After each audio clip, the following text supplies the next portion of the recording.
Bonsoir à tous, bienvenue à la une de l'actualité de ce début de week-end. D'abord, santé, hypertension artérielle, un dangereux facteur de risque. La lutte contre cette maladie est permanente dans notre pays. En sport football, nous sommes à J-240 de la CAN 2023 qui se tiendra en Côte d'Ivoire. Le tirage au sort de la compétition aura lieu le 12 octobre prochain. Voici pour les titres. Un mot de santé pour ouvrir cette édition. La journée mondiale de l'hypertension artérielle a été célébrée le mercredi dernier. Plus d'1 milliard de personnes souffrent de cette maladie sur la planète. En Côte d'Ivoire, la prévalence a été évaluée à 20,4% avec un mauvais contrôle tensionnel, dont 54,4% chez des sujets de plus de 18 ans. On enregistre plus de 15% de décès chaque année. Comment lutter contre l'hypertension artérielle qui tue silencieusement et comment est faite la prise en charge dans nos hôpitaux? Des éléments de réponse dans ce reportage signé Maïssa Kogaï. Natacha a été victime d'un accident vasculaire cérébral AVC à l'âge de 28 ans. Depuis lors, elle a perdu l'usage de ses membres. J'ai dit peut-être donner la nourriture aux enfants plus tôt. Donc dans la nourriture aux enfants, j'ai donné à un de mes jumeaux. Et c'est là maintenant, voulant donner à l'autre, je suis allée me coucher sur l'autre. Je ne savais pas, en m'évanouissant, je suis allée me coucher sur l'autre. Donc ma grande sœur avait dit, mais toi tu es couché au salon et puis l'enfant pleure et puis il pleure comme s'il étouffe. Que tu as fait quoi à l'enfant? Je ne réponds pas. Elle crie mon nom, Natacha. Je ne réponds pas. Et c'est là maintenant, elle vient, elle voit que je suis couchée vers l'enfant, sur l'enfant.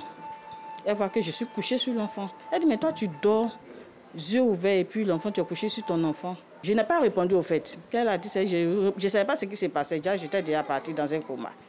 Donc c'est là, elle a crié, elle m'a essayé de m'enlever sur l'enfant. Et quand elle m'a enlevé sur l'enfant, maintenant elle a crié, les gens sont venus l'aider. En me tirant, ils ont vu que tout mon côté est en train de se pencher. Une situation qu'elle a eu du mal à surmonter. Et c'est après, quand je me suis réveillée, j'étais au chute de Cocody. Donc c'est là maintenant, j'étais à maman et elle m'a dit que vraiment je viens de loin. J'ai dit, qu'il a fait quoi? On dit AVC. J'ai dit, AVC là c'est quoi? Moi je pensais que c'était genre le palu. Ou bien peut-être fièvre typhoïde, on va me traiter puis elle est sortie de l'hôpital. Je n'avais aucune leçon de l'AVC. Jusqu'à ce que le soir, je voulais aller aux toilettes et j'ai dit à maman, je vais aller aux toilettes. Elle me dit, mais attends, je t'ai dit non, laisse, je vais descendre moi-même. Elle dit non, tu ne peux pas, que ton pied. J'ai dit, maman, laisse, je vais descendre. Donc c'est là, j'ai fait l'effort. Déjà, mais je ne pouvais même pas m'appuyer sur ma main. Je ne sentais plus ma main. Donc j'ai fait l'effort de me lever sur un côté, je veux me descendre, je m'affaisse par terre. J'ai dit, aïe, maman, il y a quoi? Elle dit, non, tu es paralysée. Sincèrement, c'était un choc. J'ai dit ça tout, c'était le plus grand choc de ma vie. C'était un bouleversement vraiment pas possible. J'ai pleuré. En tout cas, tous ceux qui étaient les malades qui étaient dans la chambre avec moi, même les parents des malades, tout le monde, ils ont commencé à pleurer. Parce que je disais que j'ai tout supporté dans la vie, mais je ne peux pas accepter d'être invalide. Parce que je suis une femme beaucoup active, je suis tout le temps partie. Donc, c'est comme ça que j'ai commencé à remonter un peu. Elle m'a remonté le moral, les gens m'ont donné des conseils. Remonter le moral un peu, je me suis ressaisie. En Côte d'Ivoire, le taux de prévalence de l'hypertension artérielle est de 20,4 avec un mauvais contrôle tensionnel dans 54,4% de cas chez des sujets de plus de 18 ans. Je pense que c'est une sale maladie. C'est une sale maladie. Moi-même particulièrement, quand je suis trop fatiguée, je prie. Parce que j'ai peur que ça me tombe là-dessus. Avant, on pensait que c'était la maladie des riches. Eux, ils peuvent se soigner, mais aujourd'hui, ça prend tout le monde. Ça peut arriver à tout moment dans la rue, dans la douche. Vraiment, c'est horrible. Une vingtaine d'hypertendus sont suivis au CHR de la commune d'Abobo. Dans cet hôpital, les malades subissent une série d'examens avant d'être déclarés hypertendus si les résultats sont positifs. L'hypertension, la pression qu'exerce le sang dans les vaisseaux, c'est-à-dire qu'il y a un tuyau dans lequel circule le sang. Et c'est cette pression-là qu'exerce le sang dans ces vaisseaux-là qu'on appelle la tension artérielle. Il y a beaucoup de choses qui provoquent la tension artérielle. Mais il faut dire qu'à plus de 80-90%, la tension artérielle n'a pas de cause. Mais en général, dans la plupart du temps, le stress. Devant le bureau du cardiologue, une longue file d'attente. Selon lui, cette maladie ne se guérit pas. Mais les victimes devraient suivre les conseils des médecins au quotidien pour éviter des AVC ou une mort brusque. Il faut contrôler sa tension artérielle. Au moins une fois dans le mois. C'est très important. Toute personne, ne dites pas que dans ma famille, on n'a jamais eu d'AVC, on n'a jamais eu d'hypertendu. Donc, moi, non, tout le monde est sujet à l'hypertension. Deuxièmement, il faut faire le sport. Et puis, en troisième position, on doit manger moins salé, moins huileux, moins sucré aussi. Dans le monde, plus d'1 milliard de personnes souffrent de l'hypertension artérielle, selon la Ligue mondiale de lutte contre l'hypertension. Parlons développement à présent. La ville de Goïtafla, récemment érigée en chef-lieu de département, avait l'aspect d'un gros village. Elle était dans une léthargie totale, mais depuis son érection en département, la localité a amorcé sa marche vers le progrès, et cela grâce aux actions du président de la République et du conseil municipal. Vous le verrez dans ce reportage de Théodore Zozo et Clément Boko, Goïtafla commence à avoir fière allure. Jour de marché à Goïtafla, au centre-ouest du pays. Le centre-ville connaît une animation particulière.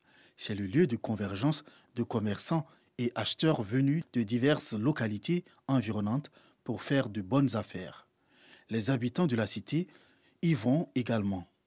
En attendant la construction de marchés modernes, des magasins ont été récemment construits. Ces magasins apportent un changement au quotidien des bénéficiaires. J'ai pris un magasin pour vendre à manger dedans. Ça va me donner plus d'argent. Le conseil municipal ne compte pas s'arrêter à ces magasins pour apporter un changement notable à la commune et au jeune département. Changement qui, pour le conseil, passe par le recouvrement des taxes au marché et les différents commerces de la ville. Un processus digitalisé pour éviter les déperditions. Les collecteurs, chaque matin, nous rendons au marché. Et puis nous distribuons les tickets du trésor aux vendeuses. Bon, après distribution, nous repassons 1 heure ou bien 2 heures après pour encaisser la somme demandée. Et bon, après, si elle nous remet la somme, nous confirmons avec ce terminal-là, voilà, directement, et nous tirons le reçu et nous remontons aux vendeuses. Le processus a commencé par une géolocalisation de tous les commerçants de la ville. Après la géolocalisation, nous avons donc cette cartographie. À partir du moment où un collecteur se trouve au marché, qu'il paye un ticket ou bien un magasin paye sa patente, immédiatement nous recevons le signal que tel magasin X qui se trouve à tel endroit a payé sa patente ou bien son ticket. Mais déjà, les autorités locales, autant que les populations, sont fières de la profonde transformation de cette ville érigée en chef-lieu de département récemment par le président de la République. La voie Béoumi-Zuenoula, en plein travaux de bitumage, vient désenclaver la localité. L'extension du réseau électrique au quartier périphérique est une réalité. Les villages également sont électrifiés à 100%. Plusieurs écoles sont construites ou réhabilitées dans les différents quartiers. Les villages ne sont pas en reste. Les villages de Diegalafla et de Kouani-Césra ont vu leurs bâtiments achevés ou presque. Avant, nos petits-enfants souffraient pour aller à l'école d'un autre village voisin. Aujourd'hui, on a eu une école, on a eu le château d'eau. Nos femmes n'ont plus besoin de souffrir à faire d'eau. Donc, vraiment, nos villages ont changé vraiment. Quand je vois un bâtiment construit dans mon village, je suis tellement content. Donc, avant, mes enfants partaient vers Zralouo. Ils marchaient vers 2 km pour arriver là-bas. Donc maintenant, là, je vois que désormais, ça ne sera plus ça. Le problème de l'eau potable est également traité. De nouveaux forages sont visibles pour accroître la fourniture dans la ville. Les villages de Diegalafla et Kouaï-Césra bénéficient de 2 HVA hydrauliques villageoises améliorées à énergie solaire. Ça a changé notre vie parce qu'avant on souffrait, on avait problème d'eau. Aujourd'hui, le château est venu dans nos villages, en tout cas on se sent soulagé. La santé des populations n'est pas oubliée. Dans ce village, c'est une maternité et le logement de la sage-femme qui ont été construits. Ces actes de développement acquièrent l'adhésion des cadres. Où il y a le préfet, il y a la construction qui vient, il y a le trésor qui vient, il y a le commissariat qui vient. Mais si on est tous dévoués, regardez dans le même sens, je crois que le développement, ça va s'enclencher. En plus de ces actions de grande envergure, auxquelles les populations sont reconnaissantes, le conseil municipal essaie de rendre les voies interquartiers praticables. Des efforts sont faits, mais des défis restent à relever. On ne peut même pas prendre même moto-taxi pour venir dans le quartier. S'il pleut, on ne peut pas sortir. Et s'il a plu, on ne peut pas laisser les enfants s'amuser au dehors. Tout comme Joël Tanan, cette éducatrice revenant du marché a également des griefs. Le seul collège BAD ne suffit plus, il n'y a plus de place. Il faut un nouveau collège. Maintenant aussi, vous voyez l'état de la route, côté santé. Il n'y a qu'un seul dispensaire. Des difficultés évoquées qui seront bientôt un lointain souvenir selon le maire de la commune. Rien ne pourra arrêter cette marche vers le progrès. Notre priorité, c'est le bien-être de la population de Guitafla. Notre priorité, c'est que si un enfant peut naître à Guitafla, grandir à Guitafla, se soigner à Guitafla, s'éduquer à Guitafla, de telle sorte qu'il puisse compétir avec les autres enfants de partout de la Côte d'Ivoire, nous sommes heureux. Le département de Guitafla est en train de sortir de la léthargie dans laquelle il était plongé hier. De belles perspectives de développement s'offrent à ce chef-lieu des départements déjà riche de son potentiel agricole et culturel.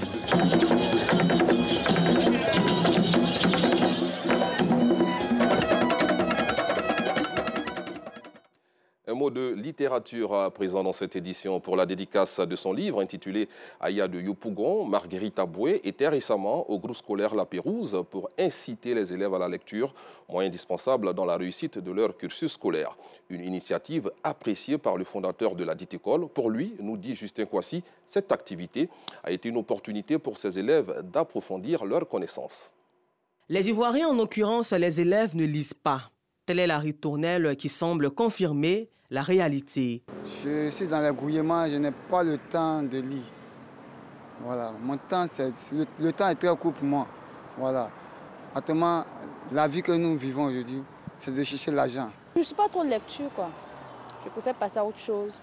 Mais souvent, quand j'ai un bout de temps, je lis, ça me distrait un peu. Ce peu d'engagement pour la lecture est d'autant plus alarmant que Marguerite Aboué est meurtrie. Lors de la dédicace de son livre Aya de Yopougon au groupe scolaire La Pérouse, l'auteur s'est réjoui de l'engagement des élèves de la dite école pour la lecture. Ce sont mes lecteurs et je suis toujours aussi ravie de les rencontrer, de voir qu'ils apprécient la lecture grâce à ce que je fais et que ça les oblige à lire d'autres romans, d'autres histoires et je suis ravie et c'est super. Pour le fondateur de l'école, cette initiative a été une opportunité pour ses élèves d'approfondir leur culture en lecture. L'objectif que nous visons, c'est qu'elles puissent venir échanger avec les élèves pour leur donner la culture de la lecture. C'est important parce que la jeunesse scolaire a aujourd'hui besoin de repères, de modèles. Et elle est un modèle pour nous en matière de littérature. En témoigne Kadi Joanne, élève en classe de 6e. J'ai appris que la lecture nous apporte plein de savoir, du plaisir et le fait que nous apporte une leçon de vie. La lecture est pour l'esprit ce que les racines sont à l'arbre. Pour les apprenants, ce puissant outil d'apprentissage se veut indispensable dans la réussite de leur cursus scolaire. Belle initiative donc de l'auteur Marguerite Aboué. Direction la cité balnéaire de Grand Bassam, à présent, pas pour parler de plage en ce début de week-end, mais plutôt de concours de beauté pour promouvoir l'excellence et permettre aux jeunes filles de s'affirmer et de briser toutes les barrières qui peuvent être une entrave à leur épanouissement. Le concours Miss Bassam a été initié par Abdoul Latif Touré pour éclairer les populations. Il a organisé une conférence de presse. Voici donc le compte-rendu d'Anicette Conan-Blessing. Pour permettre aux jeunes filles de s'affirmer et de briser toutes les barrières qui peuvent être un frein à leur épanouissement, un concours dénommé Miss Bassam a été initié par Abdoul Latif Touré. Il organise ce jour une conférence de presse pour éclairer les populations sur ce concours. Nous sommes partis d'un événement culturel et nous mettons au devant la femme. À travers un jeu, nous essayons de sensibiliser la jeunesse. Nous créons un cadre lucratif et par derrière, nous sensibilisons cette jeunesse qui est en train de mourir. Nous avons des critères qui nous sont bien définis. Nous ne valorisons aucunement pas, si vous voulez, la beauté. Nous nous tamisons plus sur la formation, le niveau intellectuel des candidates. La finale de Miss Bassam se tiendra en septembre 2023. La lauréate recevra une bourse d'études à l'étranger et un accompagnement d'1 million de francs CFA. En sport football, la date du tirage au sort de la CAN 2023 qui se tiendra en Côte d'Ivoire est connue. Le comité exécutif de la CAF était réuni hier à Alger, la capitale algérienne. Dirigé par son président Patrice Motsepe, cette réunion a permis aux représentants du football africain d'aborder plusieurs questions. Et c'est la date du 12 octobre prochain qui a été retenue pour cette cérémonie officielle. Le point avec Salif Ouattara et Jean-Sylvain Risso. La Côte d'Ivoire aura son test grandeur nature avant la Coupe d'Afrique des Nations de football. Pour tester le dispositif ivoirien, la CAF a désigné le pays pour organiser la prochaine Ligue des champions de la CAF 2023. Le Maroc s'est rétracté. La réunion du comité exécutif tenue à Alger a reconnu d'entrée de jeu que la Côte d'Ivoire a réalisé d'énormes progrès en ce qui concerne les préparatifs de la Coupe d'Afrique des Nations 2023, prévue du 13 janvier au 11 février 2024. Le président Motsepe a ainsi exprimé toute sa gratitude au président de la Côte d'Ivoire, Alassane Ouattara, et au Premier ministre Patrick Kachi pour leur coopération et leur engagement à faire en sorte que la Coupe d'Afrique des Nations soit une totale réussite. À côté de cette décision, le comité exécutif a annoncé que le tirage au sort officiel de la Coupe d'Afrique des Nations de football aura lieu le jeudi 12 octobre 2023 à Abidjan. On rappelle que nous sommes à J-240 de cette compétition qui se tiendra en Côte d'Ivoire. De l'autre côté de la frontière nord de notre pays, le Burkina Faso, théâtre de violence à nouveau. Une vingtaine de civils, dont des femmes et des enfants, ont été tués entre lundi et mercredi dernier lors de 2 attaques de djihadistes présumés dans le centre-est du pays. Des hommes intègres ont fait savoir ce vendredi des sources sécuritaires et locales. Selon des ONG, les violences ont fait depuis 7 ans plus de 10 000 morts civils et militaires et plus de 2 millions de déplacés internes. Hors du continent, le procureur de la Cour pénale internationale, Karim Khan, a été placé sur la liste des personnes recherchées en Russie, selon une notice publiée ce vendredi par le ministère russe de l'Intérieur, 2 mois après que la CPI ait émis un mandat d'arrêt contre le président Vladimir Poutine. La notice n'a pas précisé la nature de l'infraction. Et puis, plus de 100 morts dans les affrontements communautaires. Selon l'Agence nationale de gestion des urgences, plus de 3000 personnes ont été déplacées et des centaines de maisons détruites, bien sûr, concernant cette information. Fin de cette édition. Merci de l'avoir suivi. Bon début de week-end sur RTI2.